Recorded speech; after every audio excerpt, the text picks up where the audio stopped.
الموضوع تاعنا en plus c'est difficile de parler بعد سلاح الكرم والموضوع تاعنا متشعب وفيه il y a plusieurs facettes du secteur de l'automobile. Par contre il y a un constat اللي نجم نبدا به mon intervention اللي اليوم par rapport au secteur de l'automobile personne n'est content. L'État n'est pas content parce qu'il s'imagine, voilà, il y a des certitudes. Le secteur de l'automobile est gourmand en devises, qu'il creuse quelque part la balance commerciale. Le consommateur n'est pas content, il est face à un produit qui est de nécessité,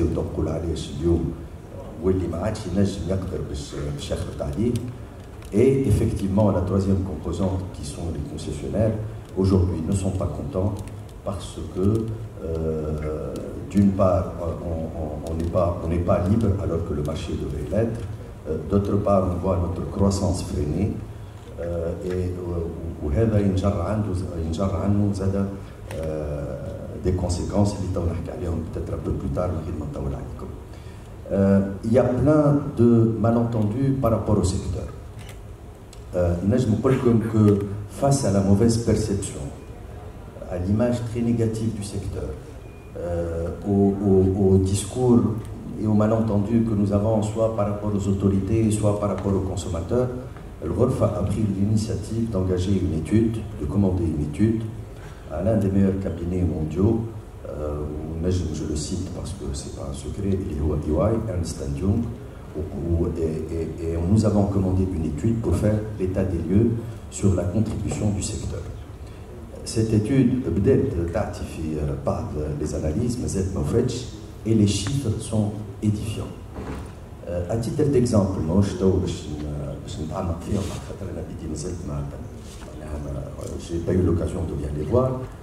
Le secteur de la distribution automobile a une employabilité اليوم في تونس de 15 000 personnes, ce qui est quand même un chiffre conséquent, sans compter les emplois indirects via ce qui se crée dans les médias, voilà, le leasing, voilà, les assurances et ainsi de suite. Aujourd'hui, le secteur du transport routier في تونس, je pense, est assuré à 96% par les véhicules particuliers. Aujourd'hui, le transport public terrestre ne représente que 4% des moyens de transport du Tunisien. Nous avons un chiffre d'Idaour. Le transport public routier tunisien, densité interne est de 9 personnes au mètre carré. La norme internationale tourne autour de 1,5 à 2 personnes au mètre carré. Face à cette insuffisance du transport de véhicules, un bus فيه 9 الناس au mètre carré, حاجة ما تطيقش وما نتصوروهاش. On ne va pas jeter la pierre à qui que ce soit. C'est un constat. Face à l'absence d'un transport public digne de ce nom, face à l'absence d'une infrastructure routière digne de ce nom, اليوم المواطن التونسي يتلذ de se transporter à la solution de mobilité et à la voiture particulière. L'État est en train d'agir en ce sens, mais pour que ça donne ces résultats, ça sera dans 10 ans. L'impact sera que dans 10 ans, mais d'ici 10 ans, il y a des choses à faire. Nous avons le taux de motorisation parmi les plus faibles au monde. Il est de l'ordre de 13%. À titre de comparaison, en Italie, il est de 76%. Je pense que Turquie, il est de 43%. Nous n'avons pas pu avoir ce taux-là pour le Maroc. Nous avons le taux par habitant de voiture qui est aussi parmi, disons, dans la moyenne. Ça, c'est parce que nous sommes une population faible. Il est de l'ordre de 170 voitures par 1000 habitants, alors qu'il est de 340 في رومانيا, 260 في Turquie. Donc, le constat, c'est que face à l'absence d'un moyen de transport, aujourd'hui, l'automobile s'impose aux Tunisiens. Notre contribution propre en tant que...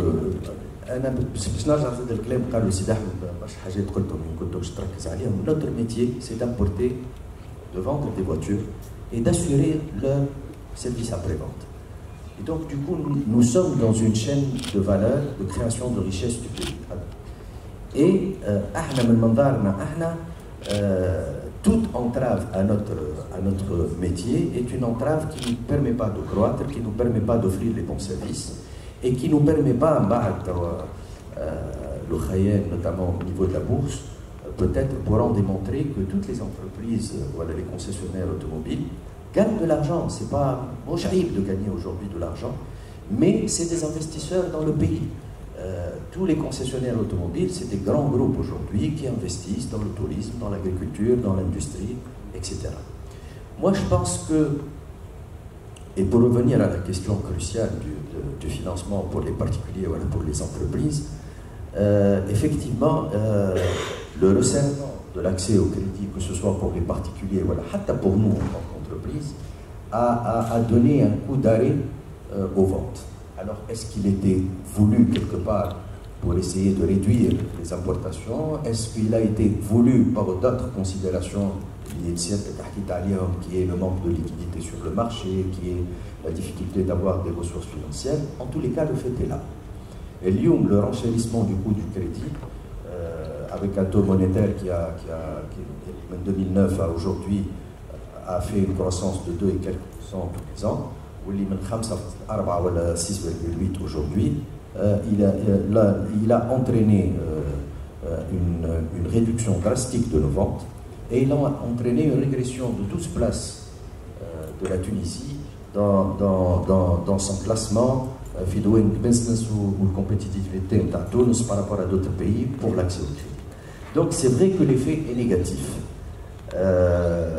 Nous perdons 20% de ventes tous les ans. 20% de ventes implique que nous perdons des marges, nous perdons de la profitabilité et donc nous perdons aussi nos moyens de réinvestir dans la croissance, dans l'emploi, dans l'investissement, que ce soit dans notre secteur ou dans d'autres secteurs.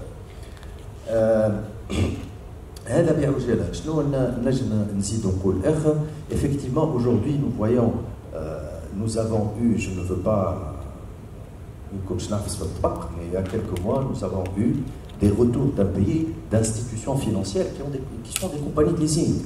Ils doivent, ouais. Une compagnie de leasing. Nous étions paniqués, sachant que nous avions des engagements de l'ordre de millions de dinars avec ces compagnies-là. Impayé une institution financière, c'était un mouvement de panique. Aujourd'hui, les entreprises, notamment de leasing, exigent de nous des délais de paiement de 3 à 4 mois, ce qui grève notre trésorerie. Si ça grève notre trésorerie, nous sommes obligés d'avoir recours aux institutions financières pour nous refinancer. Ce qui encore augmente nos coûs de production, nos prix de vente. وهذا الكل في اخر المطاف شكون يخلصوا المواطن.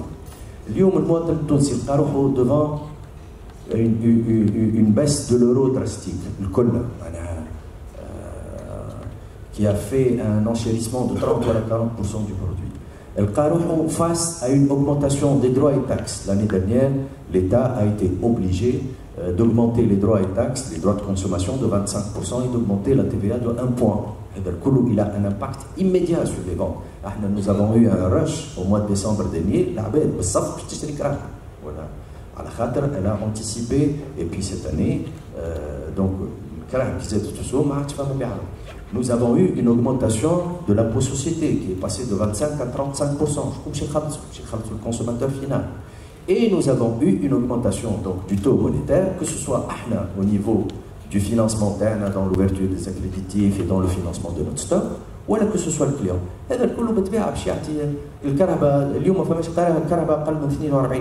Du moins, je pense, européenne, une Clio, pour ne pas faire de publicité à Renault, est aux environs de 44-46 000 dinars. Donc,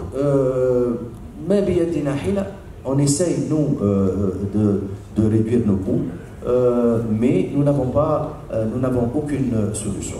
Tawa, et je vais en finir, si Ahmed a parlé de mobilité, a parlé de trouver une solution. Je suis tout à fait d'accord qu'il faut trouver une solution. Qui parle de la mobilité, ou le share, ou le partage de voitures, ou la voiture électrique, moi je veux bien être optimiste. je suis de nature optimiste, mais quand je vois اللي مازلنا ما حليناش أبسط المشاكل, je me dis oui, comment on va arriver à cela. هذه حاجة. الحاجة الثانية où je profite من السيد الوزير بحذنا, nous avons des vecteurs de croissance assez importants, notamment dans l'export. Alors, dans l'assemblage, il est plus apte que moi. ولو أنه عندي تحفظ مش وقته. لكن dans l'export aujourd'hui, il faut qu'on sorte du schéma classique de l'export uniquement que de composants automobiles, ولا باش نصنعوا amortisseurs ولا freins. De par la marque que je représente, qui n'est pas significative, mais toutes les marques sont là. Aujourd'hui, le développement est dans le software, il est dans l'intelligence artificielle. Et nous avons des milliers de jeunes et des milliers d'informaticiens qui sont capables, à partir du site Tunisie, de travailler pour ces constructeurs-là. Les solutions de mobilité, c'est du software. Ce n'est pas le produit. Le produit va... Demain, on va offrir des solutions de mobilité qui téléphone.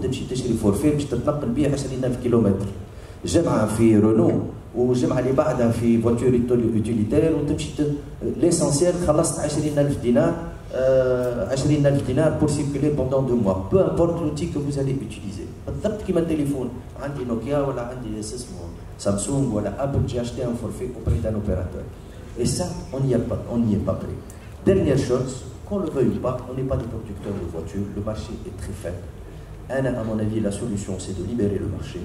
Et c'est aujourd'hui, en tout cas, face à l'augmentation du coût, le coût du crédit, on ne pourra plus, pratiquement, on a très peu de ouais. Par contre, la taxation, on a des choses à jouer, à faire pour réduire un peu le coût. هذا ما عندي توا لحد الساعة هذا سي وسيم ونعطي ذولي الكلمة. On va revenir de toute façon pour